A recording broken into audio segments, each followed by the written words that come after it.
Hi there, welcome back to the YouTube channel. We're back for a new start of the week with a whole lot of new deck techs. So, today's deck tech is an oldie. Well, it's not that old, I suppose, in the grand scheme of things, but I think a lot of people have talked about it recently, and it's been played against me a couple of times since then, and I've never really thought about it as a deck before then, so I decided to make my own deck version of it.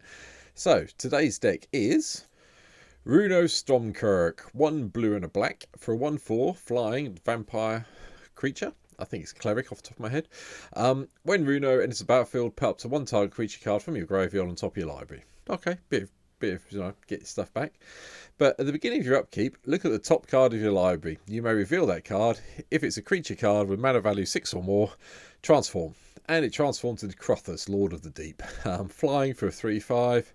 And whenever it attacks, and create another tapped and attacking token that's a copy of another target attacking creature. If that creature is a Kraken, Leviathan, Octopus or Serpent, create two of those tokens instead. Yeah, it's a stupid card. I completely forgot that it was in Crimson Vow, and yeah, it just completely slipped it all. So, without any more talk, this is what my deck looks like for today's deck tech. As usual, start with the lands, all the blue-black lands I could find, Fabled Passage, Field of the Dead, because I kind of figured some of the creatures might eat zombies for breakfast. A few other bits and pieces, Reliquary Towers in here, we've got Temple of the False God in here. But what we have got is a lot of top-end stuff, as you can see. The average creature size in here is 6+, because we do want to trigger this as soon as we can. So, but that means we're going to have the ability to cast these creatures when we can't get Runo to transform. So I've gone really heavy on the ramp side today. Mox, Tantalite, Soul Talisman, Everflowing Chalice, Jeweled Lotus, because you can do Runo on turn 1. It's going to upset your opponents, even if you do waste a mana doing it. Mana Crypt, Mana Vault, Soul Ring, Alkane Signet, Demir's Signet, Farewell Stone. Jet Medallions here to lower the cost. I'm going to count that as ramp for this video. Mind Stone, Sapphire Medallions here as well. Swiftfoot Boots, Talisman of Dominance, Fort Vessel, and the other couple of things that I'm going to count as ramp for this. Kefnet's Monument and Bontu's Monument, because it does reduce the cost. And one very important card up here, Heartless Summoning. Drops the cost of all our creatures by 2, which is exceptionally useful in this deck, because this only looks at the mana value, and if you can make them cheaper, all well and good. Yes, it does make our creatures smaller, but when our creatures are going to be so big anyway, I'm not really that fussed, so it's here. So, that's the starting point. What else have we got in the deck? Well, we've got Quest for Ula's Temple, because, it's a semi-themed deck, with all the Krakens in it. And this is quite nice, because when you've got the creature counters on it, as long as you've got 3 or more creature counters, quest counters on it, you can put you may put a Kraken, Leviathan, Octopus or Serpent creature card from your hand onto the battlefield. And that's the beginning of each end step.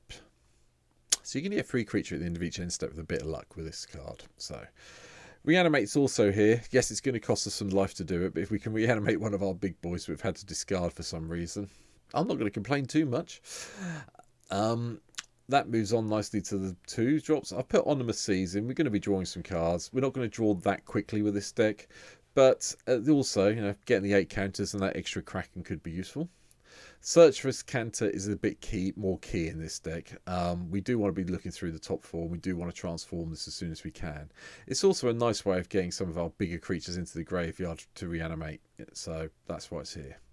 Thing in the Ice, just so we can hopefully hit the transform at some stage. We've got a few ways of doing it. I think this is probably the weakest card in the deck, but I needed some way to control the board that wasn't the expected usual ones, and that's why it's here.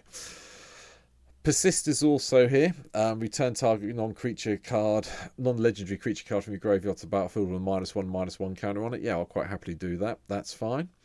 I've been through the rest of that one. Arcane Adaptation. Yeah.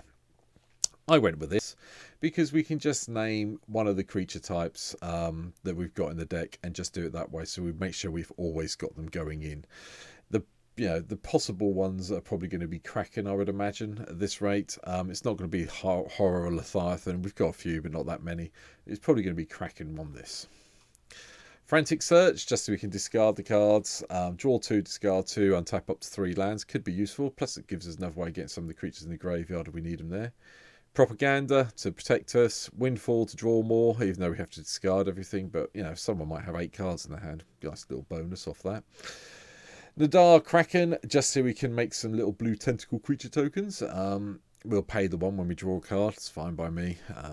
Get this a little bit bigger and make some little blockers as we go along. Likewise, Sea Dasher Octopus, just so we can do the mutate bit and draw some cards when we hit something. As part of the whole reanimate package, Buried Alive's in here as well, because that works with not with just reanimate, it works with Dread Return. Funeral Rites for a little bit more card draw and the little bit of mill action, so we can hit the other things. Bontu's Monument, I'll just mention for the other side of it. It's also, you know, whenever you cast a creature spell, your opponent loses 1, you gain 1, and with Kefnet you get to tap something down as well, so that's why they're here. One of the cards we do want in the graveyard is Wonder. It's a bit weird thinking of fish flying around, but, you know, it happens in other game systems. I'm looking at you, Warhammer Age of Sigmar, and your nice little fishy people. Bident Athasa to help us draw some more cards if we need to. Charix Raging Isle, just to be a bit of a, you know, 0-17 for 4 mana. Yeah, that's okay, but, you know, paying the 3 and getting those nice bonuses when we've got so many islands in the deck could be quite good. Reservoir Kraken as well, just so we can, you know, beginning of each combat, if it's untapped, any opponent may tap an untapped creature they control. If they do, tap it and you get a fish blue that can't be blocked. Yeah, okay, cope with that. Rite of Replication. Let's have lots of, you know, we're really going to hope we can kick this at some stage and get lots of token copies of some of the non-legendary creatures in the deck. Damnation for a bit more board control. Dread Return, just so we can bring something back from the graveyard. And Helm of the Host. Who doesn't want more Krakens being created by wearing this nice little helmet on their head? Shoal Kraken. We've got a few enchantments, but it's just a 3/5 that blocks quite nicely early in the game. It's probably one of the lower cost Krakens. Like I say, you know, we've got Propaganda, Arcane Adaptation, a few other bits and pieces, Bident Athasa, you know. So, you know, we could get the odd card draw out of it, but it's just here because I was going for a theme deck and I had 1 slot left. If you can think of a card I can replay this for, let me know down below, because, you know, you've hit the subscribe button. Now hit the comment and the like button. Tell me what I should replace this with. One of the other reanimation things is Living Death. Doing this early is quite good fun. You know, you'll have a load of big stuff. They'll probably have a load of small stuff, because you'll have killed the small stuff off already. Rot-Tide Gargantua is purely in case we need to exploit something and get them to sack something that's annoying us. Eldrazi, I'm looking at you. And Nemesis of Reason is just fun, getting to mill your opponents out. You know, a 3/7 that mills for 10 when it attacks is got to be good for a giggle at some stage. Though, you know, it doesn't work particularly well with Living Death, but hey, we'll take the risk. Spawning Kraken is the first of the 6 drops. This is where it gets interesting for Runo. Whenever it deals combat damage to a player, create another 9/9 blue Kraken creature token. Crusher Tentacles, so we can bounce everything, and if this pay the surge cost, you get to have an 8/8 octopus, which is lovely. Serpent of Yawning Deaths as well. They can't means all your Krakens, Leviathans, Octopuses, and Serpents can't be blocked except by Krakens, Leviathans, and Octopuses and Serpents. It's also an enchantment, so it triggers off our nice little bit of Shoal Kraken. And Shipbreaker Kraken, because I just like the monstrosity side of it to do the whole let's tap everything down for a little while. Lockmere Serpent. Let's try and speak correctly in this video. That'd be good, wouldn't it? You can make it, you know, sacrifice an island, can't be blocked, sacrifice a swamp, draw a card, pay 2, exile 5 target cards from an opponent's graveyard, and return this from your graveyard to your hand. So it does deal with some of the reanimation strategies you may be coming up against, which is nice. Rex Will, because I want another legendary creature. It's got Island Walk and Swamp Walk, which is nice. To help with the Swamp Walk side of things, we do have down the bottom here somewhere Urborg, so we can make everyone's land swamps. So, you know, Swamp Walk might be irrelevant at some stage. Deals combat damage for a player. You may cast target instant card from that player's graveyard without paying its mana cost. Obviously, I'm going to be doing this and hoping to hit people who've got a lot of card draw sitting in their graveyard they've used already, so that'd be cool. Over to the 7 drops. Kraken of the Straits is here. Creatures with power less than the number of islands you control can't block the Kraken, so it makes it a bit unblockable, so you do get 6 damage through quite regularly. Scourge of the Fleet. Return each creature your opponents control with toughness X or less to its owner's hand, where X is the number of islands you control. Yep. Okay, then. That just means you bounce all your opponent's creatures most of the time. And you get to keep all your big stuff to hit them with. Yeah, sounds good. Trent's Behemoth, just to return an untapped land you control, and it gets hexproof, which is nice, and landfall. Target creature an opponent controls attacks during its controller's next combat phase if able. So you can make things attack and block them and kill them off. So, go for it. I can't say this. Stromkirk is an 8/8 hexproof as long as it's not attacking or blocking, and it can't be blocked unless all creatures defending player controls block it. So it does give you kind of way of alpha striking, and it is going to be hexproof, and it's going to be hard to deal with when you get it into play. Brynel, the Moon Kraken's also here. Enters the battlefield or whenever you cast a spell with mana value 6 or more, return target non-land permanent to its owner's hand. Yeah, a little bit of bounce that could save us in the game because we do that. Kedrick Leviathan enters the battlefield, return all other non-land permanents to their owner's hand, and you get an unearth on this one, which makes it even more annoying for your opponents.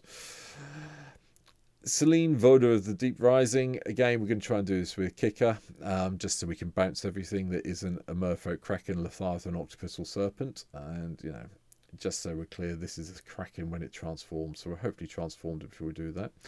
Lorathos, the Tidemaker, is also here. Pay 8, tap up to 8 permanents. They don't untap, so you can freeze down your opponent's mana, because this says permanents, not non-land. So that's quite nice. Tidal Kraken, going back to Mercadian Mask, just for a bit of old school Kraken fun with the 6/6 that can't be blocked. And the final few cards in the deck. Rise of the Dark Realms, because, if our Krakens do get killed off, we want to get them back into play, and this is the easiest way of doing it. Deep Sea Kraken, just for the suspend value, which is quite nice. Whenever an opponent casts a spell, if Deep Sea Kraken is suspended, remove a time counter from it. So that will scare them, because if you can spend this on turn 3, believe me, people are still going to be casting spells quite regularly, so you'll get this into play quite quickly. And the can't be blocked side of it, 6 damage is quite a lot to take even a command game.